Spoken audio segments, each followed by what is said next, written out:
Demand कई। हाँ साईं। इहा ॻाल्हि मूं उथारी हुई जॾहिं minister of information and broadcasting colonel चङो नालो साईं। कर्नल साहब हुओ। छाकाणि त मां विंग कमांडर हा हुयुमि हा त मां कर्नल साहब सां मिलियो ऐं उन्हनि चयो त असां इन दशे में कोशिशि कंदासीं, पर मूंखे अञा संतोष न आहे त असांजी सिंधी फिल्मूं छो नथियूं नथियूं हलनि साईं सफ़ा। न थियूं हलनि, पर इन दशे में बि कोशिशि कबी ऐं कोशिशि जारी रहंदी। पर असांजी बि ज़िमेदारी आहे सिंधी सुजाॻ सिंधी समाज जी, त असां बि जेकॾहिं सिंधी फिल्म अचे थी त ॾिसूं।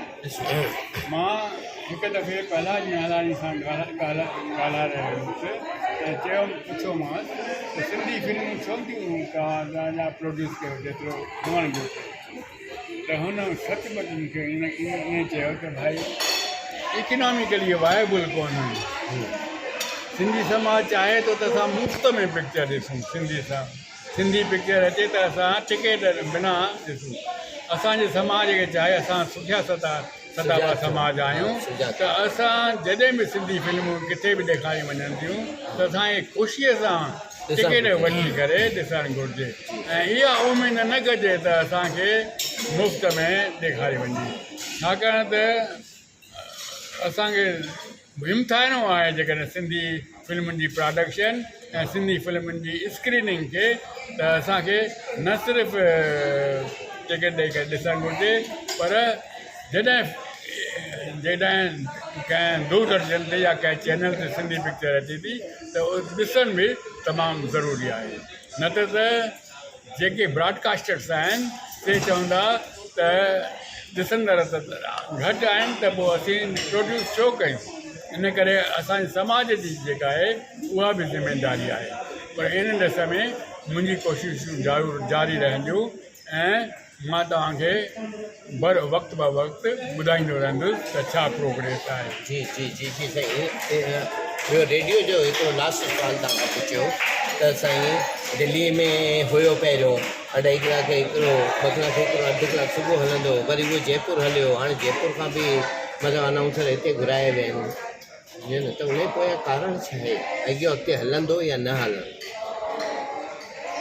जयपुर वारो हलंदो, छाकाणि त मूं वटि करेस्पॉन्डेंस कई पहिरियों त वक़्तु घटायो आहे त उनजो जवाबु अची वियो मूंखे त वक़्तु असां रिस्टोर कयो आहे। जी पहिरियों 2 कलाक आहे उन में बि कटौती पिया कनि। उहो लिखित में मूं वटि जवाबु आहे त उन्हनि चयो त असां पूरो 2 कलाक रखंदासीं ऐं हींअर 2 कलाक रखी रहिया आहियूं। जयपुर में मूंखे त उमेदु आहे त उहो रहंदो। हितां दिल्लीअ मां शिफ्ट कयो वियो जयपुर में, ऐं जयपुर में उन खां पोइ दरअसल असांजे जॾहिं मूं चयो ॿधी जो सवालु कयो हो त ॿधी बि असांजी घटि आहे। असांजा जेको सिंधी अमलो आहे उन्हनि में पाण में बि ॿधी कोन्हे। अनाउंसर हिन में जॾहिं दिल्लीअ में हुआ त मां ॾिसां पियो, मां जॾहिं बि वेंदो हुअमि पंहिंजो टॉक रिकॉर्डिंग जे लाइ त ॾिसंदो हुअमि त जेको अंदरि जो अमलो आहे साईं उन में पाण में बि जेका आहे सा पूरी एकता कोन्हे। साईं सरकार वापसि ॿिन्ही खे दिल्लीअ घुराए वरितो आहे। न लेटेस्ट कल्ह जी न्यूज़ अथव, हाणे त परमानेंट कोई स्टाफ हलियो जयपुर। हा तो तव्हांखे रिपोर्ट ॾियांव। हा, मूंखे मां डायरेक्टर सां ॻाल्हाईंदो रहंदो हुउसि जेको PSD में हो, एक्सटर्नल सर्विसिज डिवीजन जो डायरेक्टर। तो उन सां उन मूंखे शख़्सी तौर टेलीफोन कंदो हो ऐं हिकु दफ़े त मूंखे जॾहिं मां प्रोग्राम रिकॉर्ड करण वियो हुउमि त ॿुधायईं त हीअ ॻाल्हि थोरो ईअं आहे थोरो, पर मां ॾिठो त मां उन्हनि खे पाण चयो हो त जेके बि सिंधी असांजो अमलो हुयो हुते उन्हनि खे मां चयो त भाई पंहिंजी ॿोली भाषा जे लाइ पाण में हिकु थी रहो ऐं उनखे वधायो।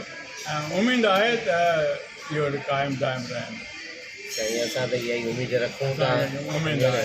या त बॉम्बे खे ॾिनो वञे वापसि बॉम्बे हले या त बॉम्बे दूर जीवन तरंग पारां थैंक्स हा साईं तव्हांजे नज़रुनि में जीवन तरंग थैंक्स थैंक्स जीवन थैंक्स फॉर साईं